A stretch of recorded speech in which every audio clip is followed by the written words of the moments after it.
Hey guys, welcome to Entertainment Talk Nation. This is Rob. This video, we're going to continue the 30 for 30 series, and this one, we're going to talk about 2016's Shin Gojira. And I don't have too many fond memories of this time of the Godzilla run. I gotta be honest. And it really has nothing to do with the movie. Obviously, people know I reviewed the movie at the time, and I didn't give it the greatest reviews. My feelings about the movie haven't changed. I just think it doesn't have a central character to focus on or care about. Godzilla in and of himself at his third form is fantastic. I do think that his atomic breath scene is probably one of the best scenes in the history of Godzilla movies. That and it's right up there with like the Kiss of Death. Probably, well, it's better than the Kiss of Death, but the Kiss of Death, what made that so cool is it was something brand new. But it's not the movie that I'm really here to talk about, because a little bit, but during the time Shin Gojira was announced to the time it was released, I have to say it was a polar opposite of what I experienced during the 2014 run, which was just probably the worst I've ever seen the fan base at the time. It was very, very separated. You had new fans that were in there that thought Godzilla looked horrendous. You had old fans who were so happy Toho was making a movie that you could argue that a good majority of them were just completely blind to giving this movie any criticism. Because while this movie had some great magical moments, pretty much all those moments were Godzilla related. There was nothing else in the movie that was memorable. Government satire Godzilla movies, yeah, we've had them. We obviously the 54 one, obviously Return of Godzilla. But those movies had characters that you could rally behind. This movie did not. There was just too many collection of people. It was hard to, when you get a Godzilla movie that's supposed to be serious, and they're trying to take it seriously. They're not going with the cheesy antics. It's a Godzilla, resurgence, if you will, right? You have to have, especially if he's not fighting another monster, you have to have a human connection. You have to get a connection so that the audience feels what the character is feeling. But this movie didn't have a central character. It had a collection of them. And we didn't spend enough time with any of them to build that connection. So we were left with Godzilla destroying a city and not knowing how you could feel about it, because you weren't really seeing it, or you weren't connected with a character that was seeing it from first point of view. That's not to say that the movie didn't have its moments, like I said, but a lot of them were Godzilla moments. Then you have what I feel is a Toho tryhard, which was the fact that they started doing the laser beams out of the back and the laser beam out of the tail and that crazy shit. And this was very frustrating for me at the time, because one of the big criticisms from purists about the 2014 movie was Godzilla was too fat, or, his dorsal plates were too small, or, his breath didn't look that strong, all these little criticisms. And then you get to this complete, utter difference in appearance from Shin Gojira to the other Godzillas. And then suddenly it was okay. It was okay that he had hips that could kill. Shin Gojira put Shakira to shame with those hips. So, things like that was really frustrating, because then you saw the obvious bias. And the reason I don't recall this being a great time was because I saw a very dark side of the fan base of that, or a fan base that I never thought I would see. And this was around the time after I gave my review. People were lit. On Facebook and on YouTube, because at the time YouTube still had the messenger or the comment where you could send somebody a private message or something. I was getting messages, pretty evil messages. I remember one time a guy on Facebook told me I didn't know what I was talking about, and that he hoped that I died of cancer and that my kids would be killed. Then I remember a lot of messages I got on the YouTube channel. Same thing, die, or you don't know what you're talking about, you're not a real fan, you this is that. And that's probably when I started to fall back on my YouTubing for a while. It was not fun anymore at that point. It was not fun. You couldn't create, as much as I love Godzilla, as much as I can sit here and watch all the movies back to back to back to back, and you could see me enjoy them and laugh and cheer and just have a grand old time watching them. But, one of the things about doing this is I want to be able to tell people how I feel. I want to be able to give people an objective view of what I'm watching. So when I sit here and I review a movie, or especially a Godzilla movie, I don't review it as a fan. I review it as someone who's looking at it from objective eyes. This is why I think a lot of people have a misconception of how I feel about a Godzilla. If I review every Godzilla movie as a fan, I'm going to find something I love about each movie.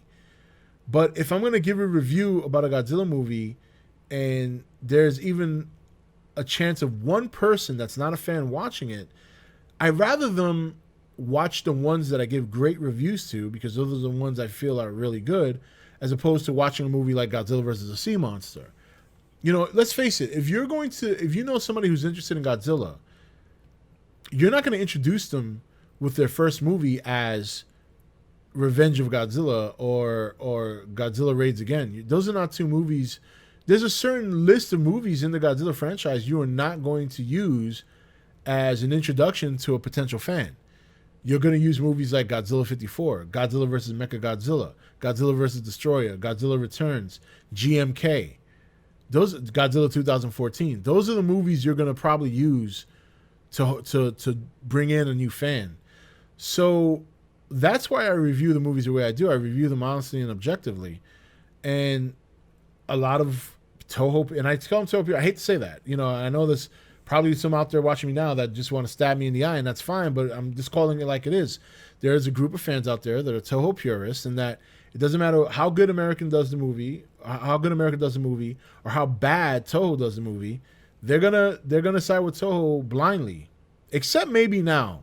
I think some of them have crossed the picket line, because Godzilla King of the Monsters has been looking so good. I have not heard much bitching from the Toho purist world. I'm pretty sure a lot of them have crossed the picket line, which is good. That's good. That's showing, progress. But at the time of Shin Gojira, I was not, I mean, it was so shocking to me. I knew the fan base could be crazy. Any fan base is like that. Star Wars is crazy. Marvel fans are crazy. DC fans are crazy. Godzilla is no exception.